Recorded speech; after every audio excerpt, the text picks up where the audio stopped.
In this video, I'm interviewed by my friend Sid, or Project Stoic. He asks me questions about the placebo effect and how that interacts with Stoicism and self-improvement. I hope you enjoy this interview. It took me a lot of research, and Sid took a long time editing this. Okay, so hi Khalid, and my first question to you Hi. is, can the placebo effect work even if someone is aware that it's a placebo? So that's actually an interesting question because the thing is, a person from the outside looking in might expect that the person will have the placebo effect work on him or her because they don't know that it's a placebo, right? So if I go to you and I tell you take this pill and it won't make you more energetic, would you take it? Probably not, right? So it's safe to assume that that would be an easy optional answer. However, the thing is though, as we can see, there was an article from Harvard Medical School in 2016, and it actually showed that taking a placebo, it might not cure cancer, it might not make you have better lungs, for example, but what it actually might do is work on the subjective experiences in your mind. So, for example, it might work on decreasing pain, decreasing tiredness, and so much more, right? So much that's emotional, psychological. So, when it comes to self-improvement, we can kind of think that a placebo can work even if the person knows it's a placebo, which I believe we'll touch on why later. Okay, yeah, that makes sense. My second question is, can positive thinking and placebo effect be linked in any way? Yeah, so there was actually another Harvard Medical School article, this time in 2021, so only about 2 years ago from now. Professor Ted Kapchuk, as his name, he actually explained that the mind-body connection, it actually strengthens due to the placebo, right? So, as I explained earlier, it might not cure cancer, okay? But it can solve the negative side effects of cancer treatments, of insomnia, and these effects that might result from stress, from panic, etc., right? So it might also be noteworthy to mention that a placebo can be preferred over an actual drug. The reason being that since nothing is in the placebo to be addicted to, it's technically speaking safer for the patient, right? So there's no serious issue in that. And psychiatry, as we may know, already has a humongous issue where the patients may get addicted to their prescription pills and the medications. So this is something to note. Yeah, and yeah, that also brings us to our next question, which is, what are the limitations of the placebo effect in treatment or self-improvement? So that's an interesting question. Now, the thing is, when it comes to placebos, right, we mainly talk from a medical perspective.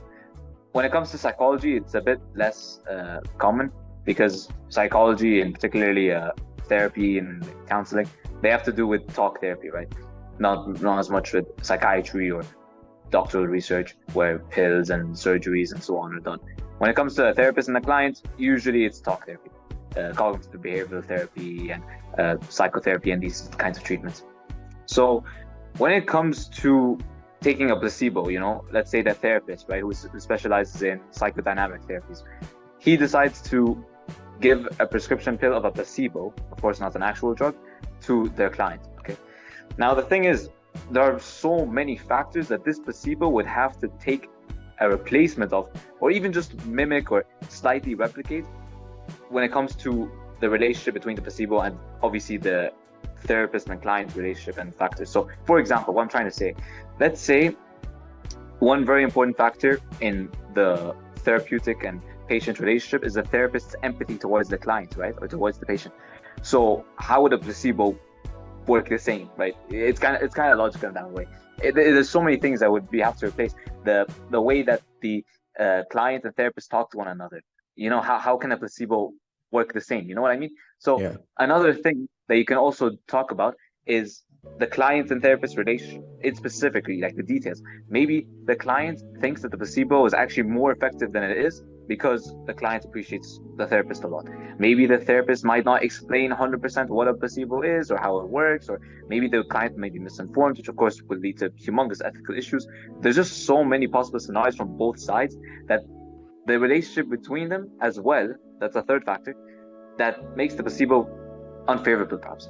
So when it comes to self-improvement though, that actually becomes different. Everyone's on different starting points when it comes to self-improvement. Everyone has different experiences. Everyone has different everything, literally everything. So personally, I've never used a placebo until now, and I've been on self-improvement for almost 3 years. But other people might differ. If I were to reference the Harvard literature once again, I would say that it improves your mindset because you're more capable of doing more good habits, and possibly as a result, since you're doing more good habits, you're gonna have less time for the bad habits, right? So several years ago, for example, Lifehacker, they actually also made an article discussing why it helps the average person accomplish their goals. And there were some commenters under the article that claimed that placebos actually worked for them. Okay. My fourth question is, actually, I've been thinking of this question for a long time because time management is a huge thing when it comes to self-improvement, especially when it comes to being punctual for activities and for scheduling your day, etc. So, can the placebo effect influence our perception of time, thereby improving time management skills? Yeah, that's such a good question. Honestly, the opening statement you gave is so true. In self-improvement, like one of the main things that we begin to do, especially if we've had a history of not abiding to schedules and being very loose with our day and whatnot, is to start scheduling our day, being more disciplined, more punctual, as you explained. So when it comes to research on whether placebo effect can influence, how we think of time, perceive time, so we become better at managing our time as a result. Honestly, personally, I haven't read any research on that specifically, and honestly, as of now, it doesn't seem that likely. But once again, it might improve other facets of your life, and then as a result, you might be better in managing your time. So maybe, for example, you, as a result of taking the placebo effect, you start going to the gym, and then you find that going to the gym in the mornings is the best thing for you. So you start to go every morning. So that kind of hopefully explains the question. Hopefully, that answers. Yeah, it answered the question properly. And you're right, there's not much research on this, but I think that there probably should be more research based on this phenomenon, because we see that it physiologically changes people mentally and physically when it comes to subjective points of view when it comes to our body. And like, if it can influence our body in some sorts of ways, like, I think it's important to also do research on the other forms of ways it can influence our mind or perception of things. And the fifth question is, how does this is also a question related strongly to self-improvement, and that is willpower. And willpower is extremely important for maintaining discipline, etc., and keeping like consistency when it comes to self-improvement. When it comes to any facet of self-improvement, willpower is extremely important. So my fifth question is, how does the concept of willpower relate to the placebo effect in personal development strategies? Yeah. So there's this article that I've read. It's by the American Psychological Association. It talks about how willpower has actually been positively correlated with many outcomes that we probably aspire for in self-improvement. So higher financial security, higher grades, increased self-esteem, right? We want these in self-improvement. We want better confidence, better marks, a better future in general. Yeah. So according to research, this is true. So to me, anyway, when you believe in the effects of the placebo you've just taken, it can likely make you more devoted, more committed to accomplishing your goals, and would refrain from short-term gratification, and it would probably make you lean towards long-term gratification, and which is probably the main point of willpower. And also, how does expecting improvement influence our neurological responses in self-improvement efforts? For me, it might improve the mind-body connection. If you've heard of NLP, neuro-linguistic programming, people that either practice it or that have done it, they talk about how, due to the improved and the bettered, enhanced mind-body connection, it's actually how the people will improve. So you think of how going to the gym, for example, you do a workout and no one's talking to you, there's no background noise, and there's literally nothing except you and the weights needed. You'll probably make better progress instead of just focusing on anything else, right? Like, since there's nothing to focus on other than you and the weights, you'll probably get through more, you'll probably push yourself more, right? Yeah, also, like, how does like everyday individuals, like how can anybody apply placebo effect principles to foster their own self-improvement? And this can be self-improvement in any facet, like in any form. It doesn't necessarily have to be the traditional self-improvement we talk about, which is fitness, meditating, journaling, etc., etc. Like self-improvement as a whole to anybody can mean anything. So in what way can the placebo effect be used to foster self-improvement for literally anybody?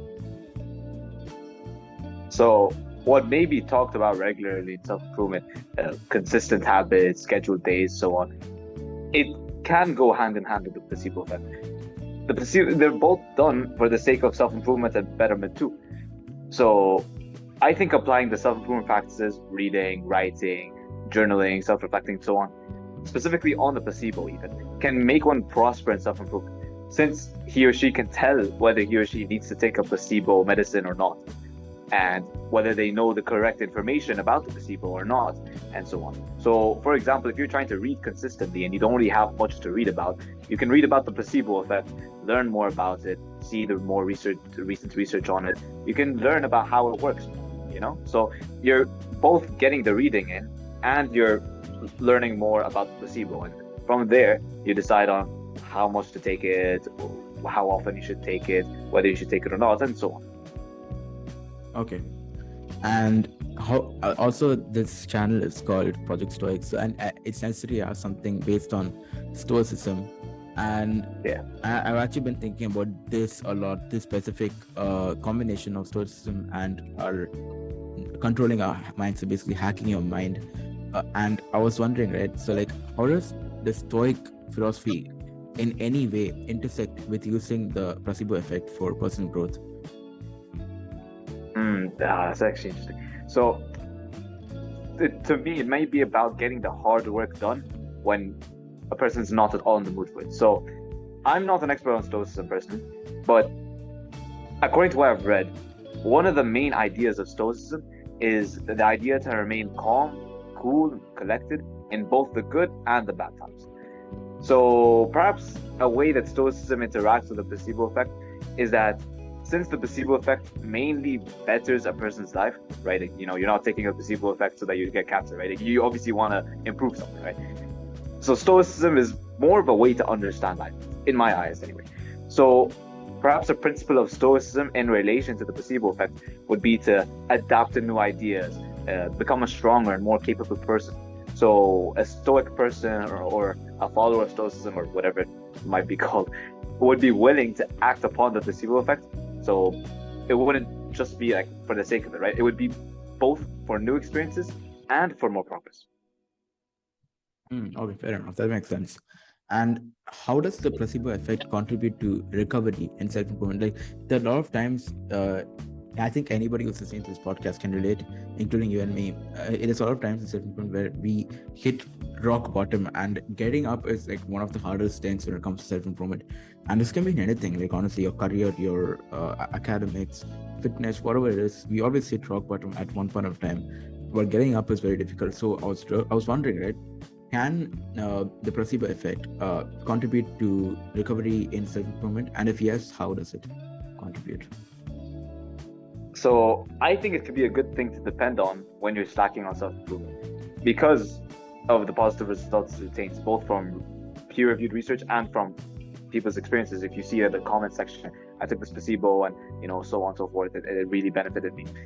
Now, when you act upon the placebo effect after not accomplishing as much as you wish, it can sort of put you back on track, and you'd be better able to restrain yourself from bad habits, like as we explained it earlier with the short-term gratification versus long-term gratification. Okay, and that brings us to our final question. So, how does the placebo effect play a role in the influence of what others tell you about yourself? This can be colleagues, classmates, or friends. Do these words actually affect us, whether positive or negative? Do these words which others tell us, do they affect us in any way? If yes, how? So the placebo effect in and of itself, it doesn't have that much, if possibly anything, to do with social factors. So perhaps it'll make you more committed to a goal in your mind that has to do with other people around you, but it won't increase your emotional intelligence, for example. Right? You might need to have something in mind and then take a placebo or act on the placebo effect. We've read this from Atomic Habits as well. If you read the book, we see that we have to change the way we talk about ourselves. We should not say, I'm trying to quit gaming. You're supposed to say, I'm not a gamer, I quit gaming. I don't play games. You're supposed to, you can see that what you say about yourself shapes your character in a lot of ways. And does placebo in any way play a role in this process of self-talk and psychological processes when it comes to self-talk? Yeah, I think I get what you mean now. So when it comes to positive self-talk, self-affirmations, the example that you gave, yeah, that's that's very helpful in the self-improvement space. When you convince yourself that you're not this negative identity anymore, or that you're actually this new positive identity.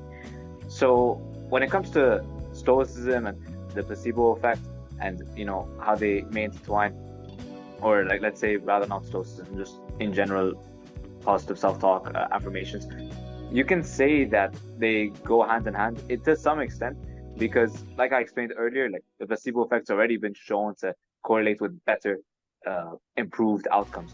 Now when you get into the self-improvement space and you start to talk with like-minded people, or so-called brothers, and you get engage in wiser discussions, it's safe to say that these people might have enhanced results even quicker than the average participants in the research studies that we often hear about. Okay. Hopefully that. Yeah, that absolutely does answer my question. And that brings us to the end of this podcast. Thank you for joining me, Khalid. And his channel will be linked in the description or tagged or whatever.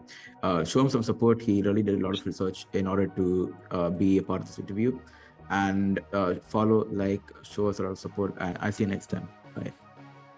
Thank you very much, Sid. It was an honor to be here.